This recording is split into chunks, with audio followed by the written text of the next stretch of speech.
Bum, bum, bum, bum, bum, bum, bum.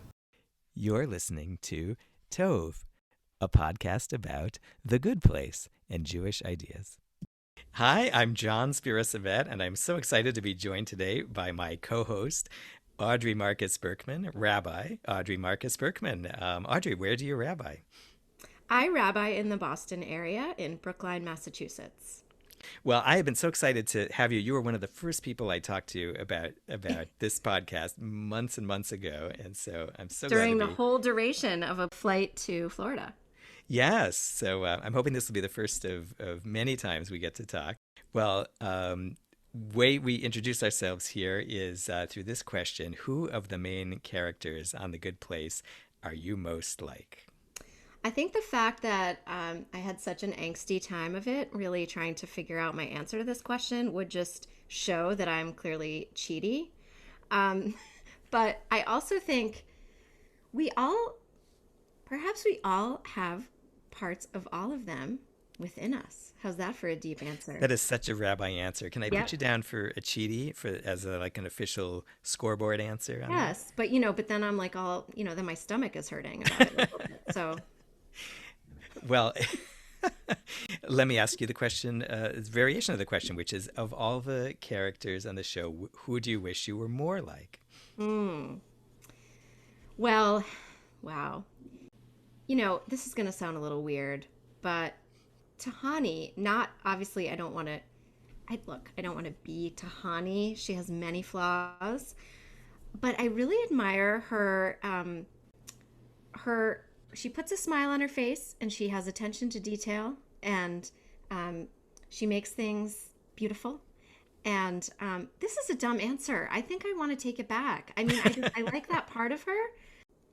I think there's kind of a Michael that I'm thinking, like there's parts of Michael that I really like. Well, certainly as he evolves over the show. I don't want to give any spoilers. So that's clearly just way beyond my capacity to answer coherently today. But I would say there's qualities that I really admire, or I would like to have in my life. Absolutely. It's very Hasidic that we all have Oh, all yeah. of these within us. Well, I'm a mamish chassid, so. Well, I will say that, okay, so, 3 chapters into the series, we have so far three rabbis who've had conversations. We have 3 Chidis on the scoreboard for who we're most like. And then we have a three-way tie of who we strive to be. One Eleanor, one Janet, and one, let's say, Michael. And I think probably we should have a scoreboard in like every half season or season. We perhaps should have Yeah. But now I'm remembering one of the other rabbis said he liked Eleanor's leadership qualities. I definitely think she has those qualities of pulling everyone together. I also admire that. So I just want to go on the record as saying, Eleanor as well. So, the whole saying, 2 Jews, 3 opinions. I'm like one Jew with 12 opinions. So. That's awesome. I was thinking, are you familiar with the term in sports betting, over under? I am, and that's as much as I know about sports. So, over under is you pick a number and you bet whether the score is going to be over under. So I'm thinking at the end of the season, we'll see an over under on how many rabbis are Chidis and how many rabbis secretly wish they were, Tahanis. And perhaps we could, fund the podcast by a pool or give away some kind of great goodie to the people who get the right answer. Do you have a Good Place origin story at all? How you first got into the show? A little bit, yeah. It's okay. So it dates back to the very beginning of the pandemic. And actually, I had seen on one of the Facebook parenting groups, like what are good shows to watch with my 12-year-old. And I had a 12-year-old. Well, now he's almost 13. Or, what are good shows to watch with my 12-year-old kid. And I felt like, okay, we really need to watch a show together to help us get through this and have some nice bonding time. So I mentioned it to my kids, and then, annoyingly enough, they went ahead and started watching it without me. And I did not respond well. I was a little bit maybe like an Eleanor in this situation. I did not take it gracefully. I was really mad. I wanted us all to go through it together, either myself and my child or as a whole family. And then I was really busy, and it just took me a while to finally sit down and watch.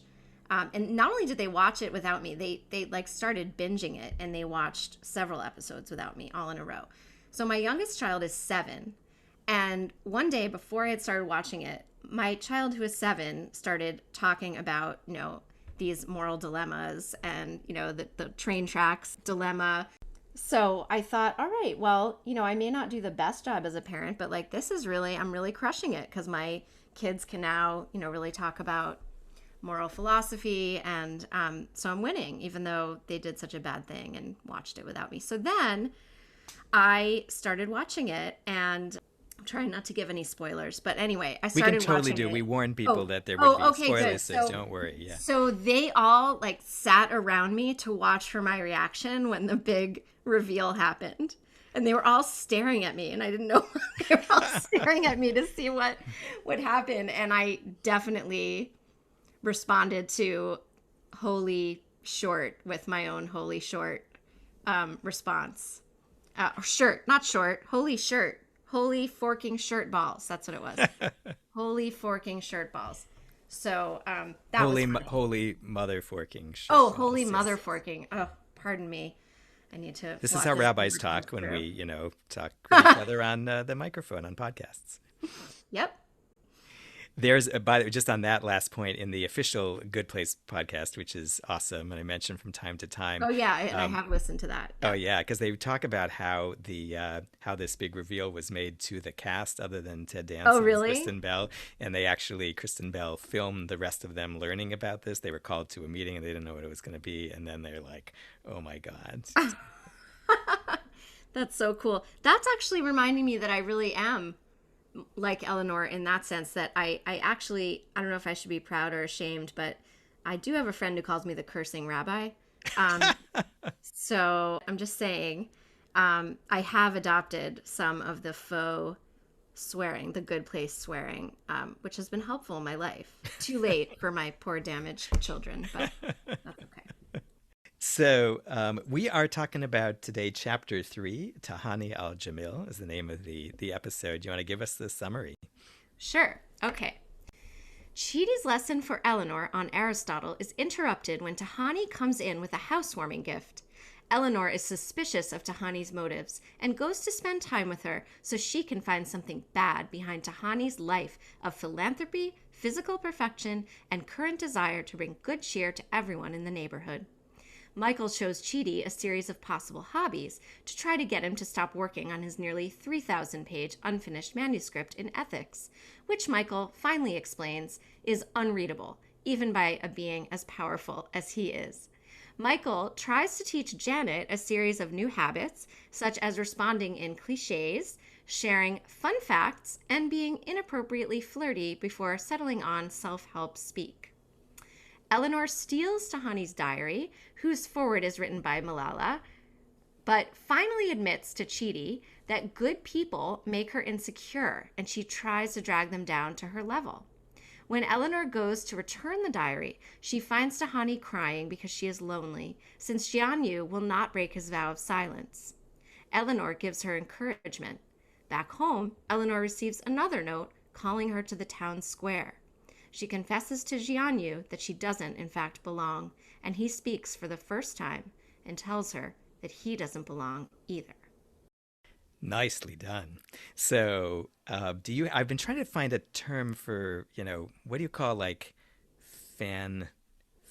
I called it, like, fanning out over the episode, but I guess that's not the right term. How do you say, like... Oh, well, you can say fangirling. Fangirling. Can we say that for a fan? I'm not a girl. Yeah, I don't know. I think strangely enough, I feel like that's an all gender inclusive term. Or geeking out could be another way to put it. Geeking out for the Chidis among us. And I was thinking like fan Jew or fan Rav, it's Rav being the word for rabbi, So do you want to fan Rav a little bit about this episode? What do you love about it? Oh, what do I love about this episode? Well, I can't get enough of Jason Mendoza. I mean, that character, I love how, actually, I was thinking about, maybe I'm getting ahead of ourselves, but I was thinking about the Jewish value of hakarat hatov, of recognizing the good in yourself and in others. So I just love his character. Everything he does just cracks me up. Oh, I love the line about Michael saying he learned what a headache was from reading the manuscript. And I love his amazing earnestness and just kind of like stepping up despite what he desperately wants, which is not to be part of this Mishigas, and basically taking on Eleanor as a project and believing in her. I mean, Janet is just, what's not to love about Janet in every episode. I really think she really might be my Janet and Jason, I think, are my real favorites. So I love Janet in this episode, and I love the relationship between Eleanor and Tahani, as she's kind of like, just kind of wants to kill her, but they kind of have this special bond that begins to emerge. There's this awesome bit of acting. I think it's the scene where, first when she gets this houseplant that Tahani has brought, yes. She's like, what is it? I love that line. Here's some dirt. I put in a bowl. Dirt. Yeah, because I'm amazing. In a bowl. It's amazing because I'm amazing. I love that part. And then, so when Chidi talks her into like reciprocating in some way, she goes over there and has her own gift, these pears, which then Tahani throws away because she chucks them immediately. And but like Eleanor's first word, is in this gift that she's trying to do so earnestly. She says, "Well," in like this almost British accent, and then she snaps into like, "Okay, I'm supposed to do this." It's funny. I thought initially when I watched this that this was one of my least favorite episodes, but the more I thought about it, the more I loved it. And you were saying, what's another of your favorite parts of this episode? So I have to say, like, this is the geeky part for me. Like who could write a show with this line at the beginning, like where Eleanor says, "Who died and left Aristotle in charge of ethics?" And I'm like Plato. So yeah. And then he just looks the way Chidi. He has this like, he's like both earnest and smart and like so undone by this, and he just points at the blackboard. Plato left. Another of my favorites that comes up in this episode a few times is "no dur." Is that something that was said in your youth? I grew up fully saying "no duh," or the iconic "duh hickey." Did you guys have that? We didn't have duh hickey. We had doy. We had doy. Oh yeah, no doy. Right. Yeah. How could I forget? Doy. Now, did you say doy or no doy? Oh, just doy. Just doy. Okay, so is dur some sort of like good place look thing? I think that's just Eleanor. Like, I think that's like her just being so adorable. She just changes it. Or it's like the next level, maybe. It might be like it goes, I don't know what the hierarchy is, but it might be like, I think it might be something like duh, doy, and dur. And she's just taking it up a notch there. So since we've sort of descended to this level, there's a mention of I think Chidi says that certain things that Eleanor should know are like kindergarten rules, like don't throw sand. Oh yeah, and then she says it's really useful for putting out fires. Vodka fires. Vodka fires. Yes. That's the line. Yes. I love the Janet stuff. Janet, who is going to so become like an amazing character as things goes along, and Darcy Carden is such a great actor in the way that she can sell all of these personas that she's trying to I'm obsessed with her. So I follow her on Instagram. Now I follow all of them on Instagram because I like to pretend that they're my real life friends. Yes, I have a life. No, why do you ask? I didn't, but so obviously as a result of this podcast, we will become BFFs. But she is so great. Oh, Tahani does Jamila. What's her name? Jamila. Jamil. Yeah. She does amazing advocacy out on the social media around body image and eating disorders, and she's just fabulous. So I love them all in real life as much as you can know someone through their social media persona, which is probably not much. But I absolutely love Darcy Carden. I think she is so incredibly talented. So, in terms of the trying to think actually about what would be the theme or the text to go to this episode, did you come with anything particular? I didn't come with a particular text. I came with an idea. One of the ideas I had in mind was something I feel like I teach about all the time, which is the emphasis our tradition places on everyone at all times being capable of change and being capable of learning and growing, and especially in relationship with other people. And so obviously we're in the season of turning and returning, season of teshuvah. And so it feels really resonant. I mean, I love that you launched the podcast in synchronicity with this time of the year. I think this show is sort of like it's taking it to beyond the conclusion that you can always change, learn, and grow and evolve as a human being through up to your dying breath, but beyond, right? So it's such a core. It's so core to being a human, and I think we have work here as human beings, and this show portrays a world in which our work isn't done. And I actually am a believer in Gilgul Nefashot, in reincarnation, for which there's a great deal of evidence of many types, and certainly is present in our tradition if you dig a little bit, or not even that much. So I love the idea that our souls have work to do, and we come into relationship with people that help us grow, learn, evolve, and heal ultimately. And that the idea of reincarnation, or Gilgul Nefashot, is that you are learning and growing in each incarnation of your soul in different ways. And there are different challenges we all have. There are different hurts that need to be healed. There are different aspects of our souls that need certain things in our lives, or certain types of people to help us, to nudge us to learn and grow.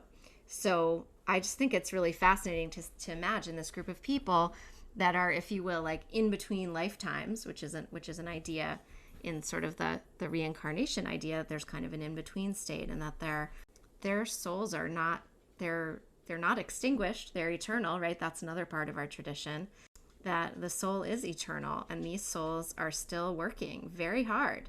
And the other idea that came to mind is we can learn from every person, right? Who is wise? One who learns from every person, from Pirkei Avot. And this is such a like motley crew of these people that are like thrown together, actually not by accident, as we learn, but that they actually all have something really deep to learn from each other. And they all have something to teach each other. And other than Chidi, they probably don't think of themselves as teachers. It's super interesting that you put those two things together. First, that you said that we kind of get sent in our next life or somewhere the person we need to be our teacher. And then you said about a person who could learn from everyone. And I was thinking about in the episode, we think that, as you were saying, Chidi is supposed to be Eleanor's teacher, but the episode kind of seems to focus on Tahani being the one that Eleanor needs, which is such a really interesting relationship. It is. It's amazing. Right. We think of learning in the classroom sense, with Eleanor sitting there and the blackboard in front of her, and Chidi giving her these philosophy lectures, right? But the learning that we do in this life and in the good place beyond this life is it's actually everywhere. It's all around us. There are opportunities. Not only can we and must we grow and learn really forever, but the opportunities to do that are everywhere around us. And we often just don't notice that or acknowledge it. We put learning in a kind of a silo and say, learning is a certain thing that you do, and it has to do with books and reading and writing and taking in knowledge of a certain type.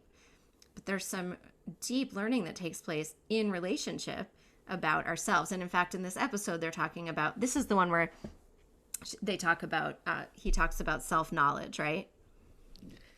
And Eleanor assumes that he's talking about, she goes, oh, knowing yourself. Is he talking about what I think he's talking about? And he says, once again, Eleanor, none of the philosophers are talking about masturbation. Yeah. So, it's interesting. Eleanor her whole relationship with Tahani in this episode is based on her thinking that she could expose Tahani as a fraud, as Yes. someone who's like not actually good at all. And like she really goes at that. Like she just cross-examines her to, oh, you're a philanthropist. Surely you skimmed off a bunch. And Right. and Right. and I'm trying to think of like where the turning point is for her that she realizes that she could, that there's something. Is it that she's really learning about herself from Tahani? Do you think?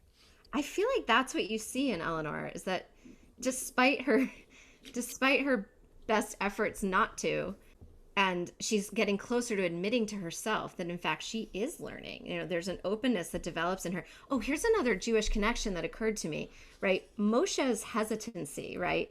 Moses as the quintessential, what, me? You're talking to me and asking me to lead the people? I mean, there's such a cool parallel, I think, Hmm. to Eleanor. I mean, Lahavdil, Moses and Eleanor maybe don't have a lot in common, at least on the surface, right? But um, Eleanor is thrown into this situation with these particular people, with these particular challenges, and she finds things within herself. She discovers things within herself that she had no idea were there. I mean, we all bring out different parts of each other. And I think that's a really wonderful aspect to this show is it puts it in such almost a almost caricature relief that we see this stark illustration of how different people that we're thrown together with, which is after all what life is, right? We've got our fellow travelers. That would be using the lingo of like the past life stuff. We have fellow travelers. Maybe we come into relationship with these other souls multiple times, and we all bring out and really, I remember my first year in college, and I was really into this heady stuff and this like literary criticism stuff and this Jacques Derrida and all that pretentious stuff. And I remember I wrote a paper called "Human Beings in and of Context." How's that for a really compelling title? That's like the name of Chidi's like next manuscript. Yeah, exactly. And it probably gave everyone a headache, or the one person who read it. But it was all about, like, I remember being really struck by this idea when I was 18 of like, wow, who we are. There's so many facets of ourselves that either get suppressed or strengthened and manifest depending on the people around us and with whom we're in relationship. As you're saying this, I'm realizing that while Eleanor is kind of in a way shadowing Tahani, who's going around the neighborhood trying to kind of cheer people up because Mm-hmm. of the situation, which And is again, I love that uncertain. about her. Like, I admire that. Yeah, and so Tahani says, helping others will make me feel I truly belong here. Helping others will Mm-hmm. make me feel Mm-hmm. I truly belong here. And in a way that insight gets stored away for Eleanor because she has that at the end. She's a bit, when she finally decides to return Tahani's diary Mm-hmm. forwarded by Malala and not not actually read it, she sees Tahani crying and that something draws Eleanor out to like go up to her and basically Yes. see if she could help her in some way. And just Yes. listening to her, talk about being lonely because John Yu won't talk to her, like, and then it was very unexpected and sweet how Eleanor said that you deserve to be happy because you are an impressive and thoughtful Yes. and special person. Yes. I loved that line. And it was such a beautiful moment. And then I love when they hug and she says, "Oh, of course your hugs are amazing." I love it. The writing is brilliant. And I Yeah. think it is one of the best cast show I've ever seen. Best casted cast. The acting and these, who these actors are and how they inhabit these characters, I think is just incredible. So And it that really is a is. beautiful moment. Yeah. Yeah, and the way the moment I was actually looking that there, well, right as Eleanor says these words, she looks with this kind of look of almost like, am I really saying this, to this Yes. person? But for like a second, and then Yeah. she kind of snaps out of it. It's one of Kristen Bell's great Yes. things is to be able to kind of sell both the not so great Eleanor and the kind of earnest trying. It's so super. We surprise ourselves and we see that in her, right? We can all, I think, relate to those moments where, like, am I am I really doing this? Wow. Or I didn't know I had this in me. Or, sometimes our actions can get ahead even of what we think our intentions are in a good way. As we're learning and growing and stretching ourselves. There's a counterpoint to all this, just for humor, I think, in the way that Michael is trying to teach Janet a series of things, which is not sequential at all. Like, Mm-hmm. Right. the fun fact thing Where's the until beat? that, yes, all these sayings, and then she settles finally into this. The best Janet was the Janet that was inside Janet all along, and I was like, oh, what a nice point. And then Michael said, yeah, no, that's just self help. That's just a self help book. They're And playing with it, but I think, yeah. I think there's something deep to it. I think with everything about this show, it's like hilarious and they're playing around with stuff, but then there's a deep message embedded. Maybe that is a deep message. The best Janet is the Janet that was inside of Janet all along. I don't know. I was thinking about another teaching because I was actually really having a hard time trying to figure out what was at the core of this. And, Tahani's whole mode seems to be encouragement as a method of it. She doesn't know exactly what she's trying to do for Mm-hmm. anybody. She's just trying to encourage. And there's this teaching in Pirkei Avot. It's from Rabbi Akiva, who says, "Beloved are human beings for being created in the image of God, and especially beloved, or even more, is that it was made known to them or Mm-hmm. to the Mm-hmm. original humans that they were created in the image of God." And I've read that in a number of times, but I remember a few years ago thinking, oh, there's a difference between the concept of human dignity and someone really looking at you and saying, no, you particularly are a Mm. person, and that having somebody like know that towards you, and that is somewhere like in this sweet spot between like, oh, we're all in the image of God, everybody is equal, everybody, participation trophy kind of philosophy, Right. everybody's great. And and the and the other thing which we could slide into is just like, let me give you like a totally honest assessment. Like Michael, Michael, when Chidi asks or Michael to be, or accepts that Michael will be his advisor to help him complete his Oh. book, and Michael says, "If getting blunt feedback on your circular rambling ideas," and Tahani's totally the opposite. She just like she really walks around to these strangers and she's just like, how are you? And Yes. that in and of itself, and that seems to rub off onto Eleanor as much as there's more of that than even the philosophy class. And interestingly, I think just the habit, because if on the blackboard at the beginning, I think Chidi had written, good action, good action, good action, good action, Mm-hmm. leads to good character, and which seems like kind of a simple-minded thing, but indeed there are these repetitions where Tahani, is just it acts nice to people, and now it's like, oh, I could try doing that. Mm-hmm. Mm-hmm.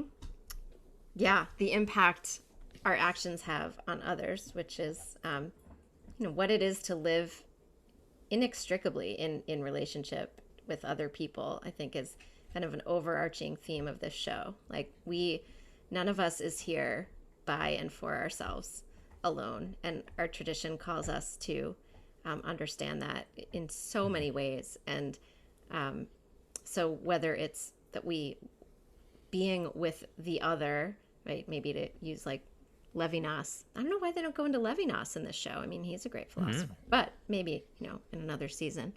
Um, but I think, the face of the other is what the great Jewish philosopher Emmanuel Levinas talked about, in our responsibility to the face of the other. And there's something about each person is so distinct and so completely different from everybody else. So they're really, representing for each other the other, and what our obligation is to the other, and what our capacity is for helping the other learn about themselves, feel feel known and seen in just in unexpected ways. We may not even intend to, but when we bring out a piece of somebody else that they had forgotten about or covered over or not realized was there, we're giving them a great gift. And we may not be aware of it as we're bringing out this part of another person, and that person may not be aware of it at the time. But I think it's a beautiful way that we all learn and grow together. And I love what you brought up before. It really is striking me that Chidi, this episode is about Tahani, it's called Tahani, right? And it's about Tahani is really the teacher, even though we see Chidi in front of the blackboard all the time, in the traditional role of teacher. So I'm going back to what you were talking about as to, who teaches who and just this calibrating of encouragement. Because on the other side of this, we have Michael who's taking who's taking Chidi to all these capers. You can be a cartographer and, Right. and like just throwing a bunch of stuff which Chidi is like not interested in and like doesn't like he has all kinds of reasons why this would be a bad, Yeah, I love. What does he say? Like, I'm not exactly Christopher Columbus. yes. Fun fact: Christopher Columbus Right. destroyed an entire civilization. And so, and I know that I feel this too. Like you want to be encouraging to someone, but it like how to make that genuine and not just the okay, I'm looking for this way to say something encouraging, but finding the genuinely speaking to that moment kind of thing at Yeah. their like at exactly that Tahani moment where they need to hear something particular that seems Hmm. genuine and isn't just I'm looking to buck you up because I see you're sad.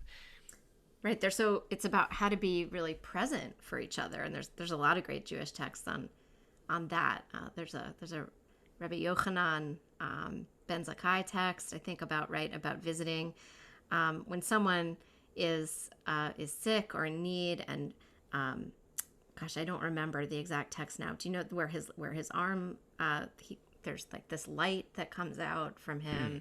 him? Anyway, there are a lot of texts that are that point to the importance of just being present with the other, and that I think is what's happening with Eleanor and Tahani when, despite what she ever would have expected, Eleanor, when she goes to return the diary, really sees her suffering, and that mask that Tahani wears of oh, everything's wonderful, is kind of taken away, and they're just authentically present with each other. That's another thing that really I think resonates with our tradition. And I think those kinds of things are hard in our, we are living in a culture that's so much about either criticism or false appreciation, Oh yeah. and getting it just right is kind of a neat thing that happens, it seems like, in the episode. Is there anyone that you would call out as a teacher for you who first introduced you to ethics or ethical philosophy in a way that's important to you? I had the chance to study with Cornell West when I was in getting my master's degree at Harvard Divinity School. I approached him about doing a independent study about something, and to make a long story short, we ended up doing Havruta on the Star of Redemption, Franz Rosenzweig's Star of Redemption. Like heavy, heavy. It's like Chidi's thesis. It's like so dense and hard to get through, but he had been always wanted to learn about this particular philosopher and welcomed the opportunity to sit with a Jewish student and study that book. So that, and I saw that quality, I would say, across the board in all my teachers, this openness to learning, outside of their particular silo, having an open heartedness and an open mindedness to learn, really soak up this world and all of the people, the experiences, and the wisdom from many traditions. Well, Audrey, thank you so much for this conversation, for coming on to Oh, my pleasure. Tove. Hope you're going to come back. I would love to. Thanks, John. And that is a wrap on another episode of Tove. Thank you for letting us be part of your day. To see the Jewish terms and texts we referred to and links to some deeper dives, go to tovegoodplace.com. Tov Goodplace, all one word. If you're enjoying the podcast, you know the drill. Subscribe, give us a good rating, share with others. Follow us wherever you follow things at Tove Goodplace. I'm still John Spira-Savett, and if you have ideas for how the podcast can be better in any way, email me at tove@tovegoodplace.com. You can follow me on Twitter at RabbiJS3, and my blog is rabbijohn.net. That's Jon. You'll find Rabbi Audrey Marcus Berkman at Temple Ohabei Shalom, OHABEI.org. Next up with me on the podcast is Rabbi Rebecca Rosenthal, who has been an educator extraordinaire on both coasts. Thank you to my local Jewish place, Temple Beth Abraham, the home of Sarah and Abraham in Nashua, New Hampshire. If you find yourself in the area, come by or join us on Zoom anytime. And thank you again for listening.